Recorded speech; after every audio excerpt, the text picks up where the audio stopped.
안녕하세요. 보고 쓰는 남자 보스남입니다. 오늘은 중국 근현대 미술 이야기 그 7번째 시간입니다.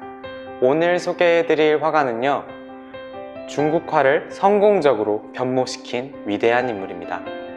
그는 중국화와 서양의 유화 기법을 적절히 섞어서 독창적인 화풍을 성립한 중서융합의 대표적인 화가 중에 한 명이기도 합니다. 그는 중국화가 공산주의 혁명 정신에 어긋난다는 이유로 인민들의 비난을 받았던 때에도 몸을 사리지 않고 중국화의 가치를 지켜내기 위해 앞장섰던 인물입니다. 화가의 이름은 리커란입니다. 1907년 리커란은 서주의 평범한 가정에서 둘째로 태어납니다. 1920년 여름, 소년 리커란은 서주의 쾌제정이라고 불리는 곳에서 우연히 한 노인이 그림을 그리고 있는 것을 목격합니다. 그리고 치엔스즈라는 이 노인의 문화에서 처음으로 서화를 접하게 됩니다. 1923년 그는 상해 미술전문학교 보통 사범과에 입학해 정식으로 도화와 수공예를 2년간 배웁니다. 1929년 리커란은 서호 국립예술원, 현재 중국미술학원의 유학과 연구생에 입학하게 됩니다.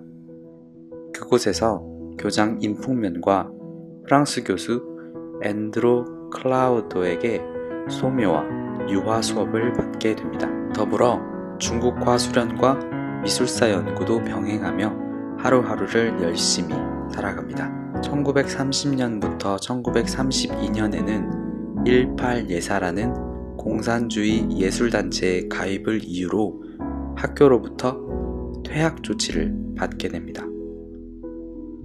임풍면 교장의 경제적인 지원과 신변 보호 아래 그는 무사히 서울을 떠나 고향 서주로 돌아가게 됩니다. 1937년 중일전쟁이 발발하자 리커란은 버머로가 주도하는 정치부 제3과에 들어갑니다. 그리고 그곳에서 일본의 부당한 침략을 고발하는 항일 선전화 제작에 몰두합니다. 1945년 리커란은 린펑미엔, 띵 이엔용, 관량, 니더, 자오우지 등 걸출한 화가들과 함께 산수화와 사의 인물화가 주로 한 현대회화연합전이라는 단체전에 참가했습니다. 그리고 같은 해 쿤밍에서 이가염 수묵사의화전이라는 제목으로 개인전을 엽니다. 1946년 리커란은 부평 예술전문학교에서 교직 생활을 이어갑니다. 그리고 같은 해 그는 중국 근현대 미술의 대부 제백석 선생을 스승으로 모시기로 합니다. 그 후 약 10년간 제 선생 밑에서 열심히 수학합니다. 1954년부터 56년은 리커란의 중국화를 대대적으로 개혁하겠다는 목표 아래 동료 화가들과 같이 여러 차례 장기 사생 여행을 떠납니다. 길고 긴 문혁의 재앙이 끝났습니다. 1979년 리커란은 중국 미술가협회 부주석, 중국화연구소 소장 등의 지휘를 맡게 됩니다. 노년의 나이에도 왕성하게 활동하던 그는 1989년 급작스러운 심장병 재발로 인해 세상을 뜨게 됩니다. 화가의 예술 세계를 3가지 키워드로 살펴보겠습니다. 그 첫 번째 키워드는 바로 대경사생입니다. 화가의 예술생에 있어서 사생은 빼놓을 수 없는 중요한 키워드입니다. 그는 여러 차례 장기간의 사생여행을 떠났습니다. 강소성, 절강성, 안위성, 호남성, 사천성 등지를 8개월의 기간 동안 다녀오기도 했고 1957년에는 관량과 함께 초청받아 동독에서 넉 달의 시간을 보내기도 했습니다. 1959년에는 계림으로 떠나 아름다운 강산을 화폭에 담아왔죠. 그는 여행 중에 보는 경물들을 대하는 자세가 달랐습니다. 그는 대경사생이라는 개념을 강조했습니다. 대경 창작은 세세히 보고 그리는데 구애받지 않고 떠오르는 발상에 따라 그 본질을 포착하고 과장과 구성으로 창작하는 것입니다.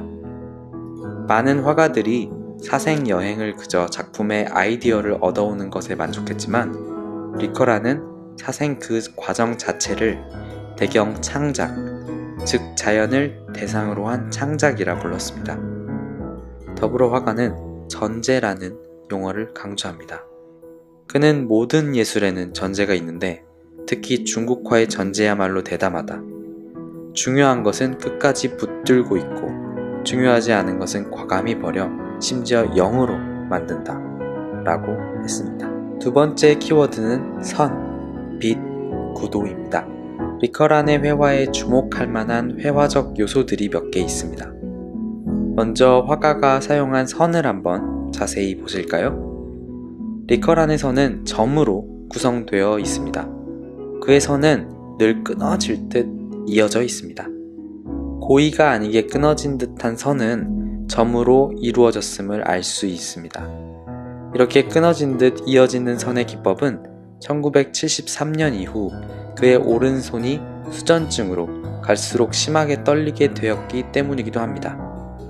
그는 그림의 선의 가장 기본적인 원칙은 천천히 그려야 하며 종이에서 떠나지 말고 필 하나하나가 맨 끝까지 가야 한다. 선은 점 하나하나로 조절되어야만 하고 그 조절은 마지막 한 점까지 다해야 한다 라고 말했습니다. 리커란의 산수화에는 몽환적이면서 은은하고도 강렬한 빛의 변주가 나타납니다. 1957년 동독에서 그린 풍경화들은 그가 이미 빛의 표현에 대해 모색하기 시작했음을 보여줍니다. 이 작품을 보시죠. 나뭇가지 윤곽은 묵선에 구를 사용하지 않고 두 줄기의 가늘고 긴 하얀 선으로 공백 처리하여 빛의 대비를 이루어냈습니다. 더불어 검은색, 회색, 백색을 적절하게 사용해 참신한 명암 효과를 자아냈습니다. 따라서 화면의 전체적인 느낌은 매우 깊이 있고 묵직하며 세 가지 색이 모두 서로 강렬하게 대비되어 검은색 속에 투명하고 밝은 효과가 잘 살아 있습니다. 리커란의 그림 속 화면은 가득 차 있습니다. 이는 서구의 추상 표현주의에서 보이는 만폭식 구도의 특징에 가깝다고 할 수 있습니다. 이는 전통 산수화에서 유천유지, 즉 위아래에 공백을 두어 하늘과 땅을 표현하는 양식과는 선명하게 대조되는 것입니다. 이러한 만폭식 구도는 1957년 이후의 사생작품에서 점진적으로 변해 더욱 분명하게 나타납니다. 세 번째 키워드는 모구도입니다. 모구도는 소를 돌보는 아이를 그린 그림입니다. 리커란의 만년작 모구도는 기존의 산수화와는 또 다른 서정적인 분위기를 지닙니다. 단순한 내용이지만 화가는 매 작품마다 색다른 구도를 취해 관객들의 시선을 잡아끕니다. 물소의 몸은 먹의 양감으로 표현했으며 붓의 흔적은 맑고 아름답습니다. 목동은 전통적 방식과는 다르게 세련되고 현대적인 감각으로 그려졌습니다.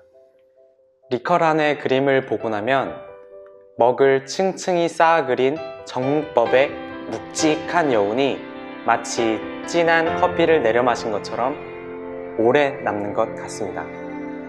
또 모구도 같이 소박하고 서정적인 그림을 보고 나면 마음에 큰 위안을 가져다 줍니다. 지금까지 리커란의 예술 생애를 살펴보았습니다. 다음 편에 새로운 화가, 새로운 이야기로 찾아오겠습니다. 지금까지 시청해주셔서 감사합니다.